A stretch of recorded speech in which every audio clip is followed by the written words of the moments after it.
The Four Books is a 2011 novel by the Chinese author Yan Lanke. Born into a large peasant family in 1958, Yan had a basic education, mostly reading Mao's poems, he says. In early adulthood, he wrote a novel at night by the light of an oil lamp. However, his mother burned it before it could be published. As a way of improving his prospects, he joined the army as a propagandist. The authorities were displeased by his first published novel, and he was forced to undergo self-criticism. With the publication of further novels, he was forced out of the army completely, which may sound like the beginnings of a downhill slide into a long incarceration. Only it wasn't. Yan's criticisms of modern China have only increased in intensity since his exit from the military. Yet, although his novels are supposed to be very difficult to obtain in his birth country, he's a celebrity there, feted everywhere he goes, and the recipient of several major Chinese literary prizes. That makes him historically very unusual. Here's a writer living in a one-party state, many of whose works have been censored for strong criticism of that state, but who hasn't been imprisoned, isn't facing imprisonment, and hasn't even been significantly sanctioned. When one considers what's happening in Hong Kong and to the Uyghurs and all the saber rattling over Taiwan, that may sound paradoxical or even suspicious, but Yan's dissent is real. The Four Books employs a narrative technique that Yan calls mytho-realism, stories based on real events but told using the imagery, symbolism and celestial perspectives of mythology. In terms of reality, it's a fictionalized account of China's Great Leap Forward, of 1958 to 1962, which was an attempt to catch up with the West in terms of grain and steel production. The Great Leap Forward was a disaster and culminated in the Great Chinese Famine, involving the deaths of between 15 and 55 million people, depending on whose estimate you accept, by starvation.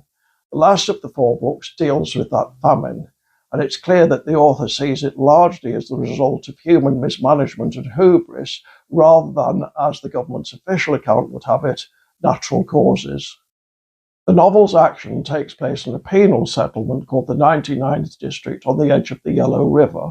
All of its inmates are intellectuals undergoing re-education after having made errors of judgment in their work units. None have names, rather they're referred to by their former job descriptions: the musician, the scholar, the theologian, and so on. In charge of the 99th is a middle manager called simply the Child, a literal child, which is one way in which the mythological element enters this story. The Child is pre-moral, and his intense enthusiasm for the Great Leap Forward makes it impossible for the reader or the inmates to really dislike him. For the Child, it's more than a technocratic project, it's about people, so he's never really nasty. Like any child, however, he values praise and rewards, and he will try hard to obtain them. The story is told from four different angles, and these comprise the four books of the title. Two were written by a character called the Author, one for and one against the social experiment. Another presents a kind of divine eye perspective. The final book is penned by a character who is the closest this novel has to a hero, the Scholar, and consists of a retelling of the ancient Greek myth of Sisyphus. The four books are meant to parallel the four books of Confucianism and the four Gospels, but as far as I can tell, it doesn't really help the reader to know that. This isn't simply a fictionalized meditation on an historical event, partly because the Child is such a guileless character, persuading people to work for rewards rather than physical punishment, and wholly convinced of the value of what he's doing. The novel manages to raise questions about the nature of work generally. On that level, it's about professional target setting, gilded but basically worthless promises of promotion and reward, how workplace competition always seems to trump cooperation, and the way we sometimes delude ourselves into thinking that if only we could be exceptionally good at our jobs, we could actually change the world. Ultimately, it asks, to what extent today are we all involved in a kind of great leap forward, albeit a low-intensity, vastly less catastrophic one than the original. Like most of Yan's novels, The Four Books has a surreal element, and of course, it's deeply unsettling.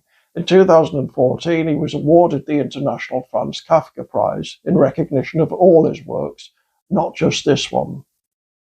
In any case, there's definitely a lot of Kafka in the four books.